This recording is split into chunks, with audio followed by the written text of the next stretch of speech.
사랑하는 희성교회 아동부 친구들, 한 주 동안도 건강하게 잘 지냈나요? 아직도 코로나19의 사태로 인해서 밖에 잘 나가지도 못하고 친구들도 잘 만나지 못해서 답답하고 어려운 마음들이 있을 거예요. 그렇지만 지금 한국에서 코로나19의 사태가 점점 잘 해결되고 있어요. 아마 멀지 않는 시간 내에 우리 친구들이 학교도 가고 친구들과 자유롭게 밖에서 놀 수도 있고, 또한 가장 중요한 우리 교회에 와서 함께 예배드리고 선생님들과도 좋은 시간을 보낼 수 있는 날이 곧 다가올 거예요. 자, 오늘은 우리가 중요한 얘기를 할 거예요. 그 이야기가 무엇인지 아는 친구! 네, 오늘이 무슨 날인지 알아가는 오늘은 중요한 날이 되어야 될 텐데, 오늘이 무슨 날인지 한번 아는 친구들이 있으면 속으로 생각해 봤으면 좋겠어요.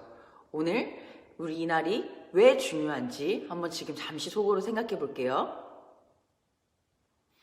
네, 바로 이날은 예수님이 부활한 날이에요. 근데 부활의 소식에 대해서 좀 궁금한 게 많고 여러 가지 생각들이 있을 건데, 그런 궁금함과 고민들을 해결할 수 있는 영상을 전사님이 준비해봤어요. 그 영상 속으로 한번 들어가 볼게요.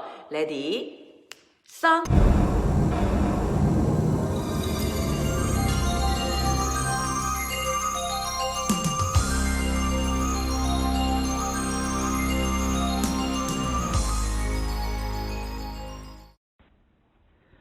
2000년 전에 예루살렘에는 엄청난 소란이 일어나고 있었습니다.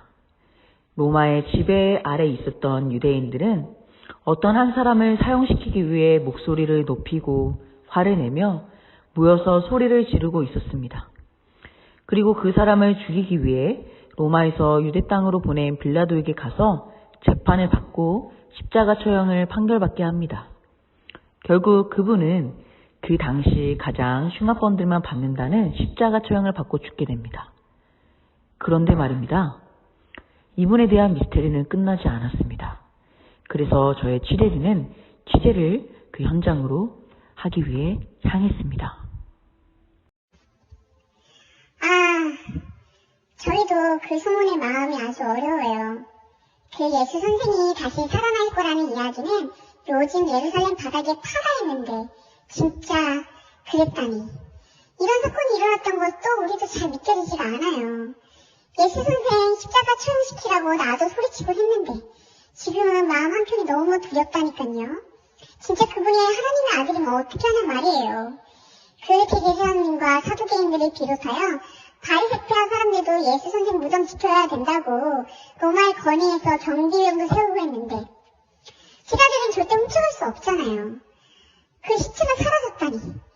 이게 진짜 어떻게 된 일인지 저희도 잘 모르겠어요. 좀 제대로 취재 좀 해주세요. 십자가에 못 박혀 죽임을 당한 예수. 훈련받은 경비병들이 지치고 있었던 무덤을 제자들이 가서 열었을 리는 없는데, 이분이 살아나서 하나님의 능력으로 무덤 문이 열렸다는 증거만 인정이 되는 상황인데요. 무덤 안을 보았던 여인들의 이야기에 따르면 그 여인들이 무덤에 갔을 때 예수는 이미 무덤 안에 없었고 청년처럼 보이는 천사가 그들에게, 제자들에게 가서 예수는 다시 살아나셨고 갈릴리에서 제자들을 만날 것이라는 이야기를 전하라고 했다고 합니다. 도대체 어떻게 된 일일까요? 2000년 전 예수의 무덤의 진실은 도대체 무엇인지 저희도 정말 궁금할 따름입니다. 자, 우리 친구들 영상 잘 보았나요? 영상 속의 영상이에요. 네, 오늘 영상 속에서 나오는 이야기는 바로 예수님의 부활 소식에 대한 이야기를 담고 있어요. 예수님의 부활 소식, 이 기쁜 소식이 어떻게 됐는지 우리 다시 한번 차근차근 이야기를 나눠봐요. 오늘 말씀에서는 3명의 여인들이 나타납니다. 이 3명의 여인은 막달라 마리아, 예수님의 어머니, 그리고 살로메라는 사람이에요. 이들은 예수님의 장례를 치르기 위해서, 예수님의 시체에 향유를 바르고 장례식을 잘 치르기 위해서 무덤으로 향하게 됩니다. 그리고 무덤으로 향하게 되면서 그들은 고민을 해요. 아니, 무덤문은 너무나도 무거운데 우리가 그거를 잘 옮길 수 있을까? 과연 우리가 해낼 수 있을까? 이런저런 얘기를 하고 올라가고 있었어요. 그런데 그때에 무덤문이 열려있는 사실을 발견했습니다. 그래서 그 3명의 여인은 향유를 들고 열심히 무덤으로 달려갔어요. 근데 무덤 안을 보니까 이럴 수가, 예수님의 시체는 그 자리에 없는 거예요. 그들은 너무나도 놀랐어요. 근데 눈을 들어서 그 앞을 보니까 청년처럼 보이는 한 천사가 그들을 바라보고 있었습니다. 그리고 그 천사는 그들에게 말을 해줘요. 예수님께서는 다시 살아나셨고 그리고 예수님의 제자들을 갈릴리에서 만날 것이야. 이 사실을 그들에게 좀 전해 줄 수 있겠니? 라고 그들에게 이야기를 전해줬습니다. 아마 예수님의 제자들은 이미 예루살렘에 없었을 것이에요. 왜냐하면 자신의 스승, 자신들이 열심히 따라다니던 그 스승은 죄인으로 취급받아서 십자가 처형을 당했고 자신들도 어떻게 될지 모르는 그 상황을 어떻게든 해결하기 위해서 갈릴리로 이미 떠났을 것입니다. 자신들의 고향이자 자신들의 일자리이자 자신들의 거주지였고 예수님과 함께 많이 시간을 보냈던 그 갈릴리로 이미 향하고 있었을 것이에요. 예수님께서는 다시 살아나셨고 그 살아나신 모습을 누구에게 가장 먼저 보여주냐면 예수님께서 이전에 7 귀신을 쫓아냈던 여인 마리아에게 첫 번째 그 모습을 보여줍니다. 그 마리아는 그 소식이 자신만 알았을까요? 아니에요. 지금 예수님의 그런 죽음과 이런 너무 슬픈 상황 속에서 슬퍼하는 사람들에게 예수님은 다시 살아나셨고 내가 그 모습을 봤어 라는 이야기를 전해줍니다. 여기서 퀴즈! 과연 그 사람들은 이 사실을 믿었을까요? 그들은 믿지 않았어요. 아니 지금 예수님이 살아나셨으면 당연히 우리한테 나타났겠지. 우리가 그 사실을 어떻게 믿는단 말이야? 라는 생각을 갖고 있었을 것이에요. 예수님께서는 결국 예수님의 제자들에게 자신의 모습을 보여줍니다. 다시 살아나신 예수님. 그 모습을 보여주세요. 그리고 그 제자들에게 꾸짖습니다. 아니 이런 믿음이 없는 사람들아. 내가 다시 죽었고 다시 살아났고 이 사실을 너네들이 믿지 못하느냐. 이 믿음이 적은 사람들아. 라면서 그들을 호되게 꾸짖습니다. 사실 예수님의 제자들은 믿음이 없다는 사실에 대해서 많이 혼나곤 했었어요. 그리고 예수님께서는 그들에게 말합니다.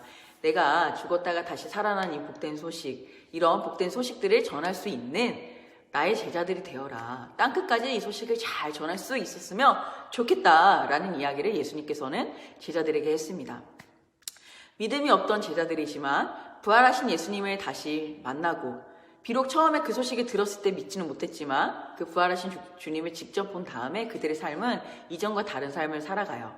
이 이야기는 우리가 다음 주에 계속 이어서 할 건데 오늘 우리 친구들이 기억해야 되는 이야기는 바로 이것이에요.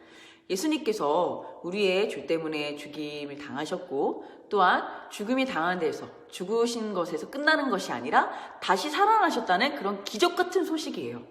이 기적 같은 소식을 우리 친구들이 믿는 친구들, 바로 이게 기독교 신앙의 핵심이자 예수님께서 부활의 증거가 되셨다는 것을 내가 믿는 것, 이게 너무나도 중요한 것입니다. 자, 우리 친구들, 예수님께서는 다시 부활하셨어요. 우리가 이 사실을 꼭 기억하는 오늘이 되길 바라면서 전사님 따라하도록 할게요. 예수님께서는 부활하셨어요. 이 소식을 전할 수 있는 제가 될게요. 그리고 가장 중요한 제가 잘 믿겠습니다. 기도하겠습니다. 사랑해 주님 감사합니다. 오늘 우리 친구들과 예수님께서 다시 살아나셨다는 이야기에 대해서 나눌 수 있는 이 시간을 허락해 주심을 감사합니다. 예수님께서는 우리의 죄 때문에 죽임을 당하셨고 또한 죽으신 것에서 끝나는 것이 아니라 다시 살아나셨습니다. 우리 친구들이 이 사실을 꼭 믿으면서 자라날 수 있도록 주님 인도하여 주세요. 예수님께서 부활하셨다는 이 기쁜 소식을 다른 사람들에게도 전할 수 있는 친구들이 될 수 있도록 하나님 인도하여 주시옵소서. 우리를 너무나도 사랑하셔서 예수님을 보내주신 주님 감사드리면서 우리를 구원해 주신 예수님의 이름으로 기도합니다. 아멘.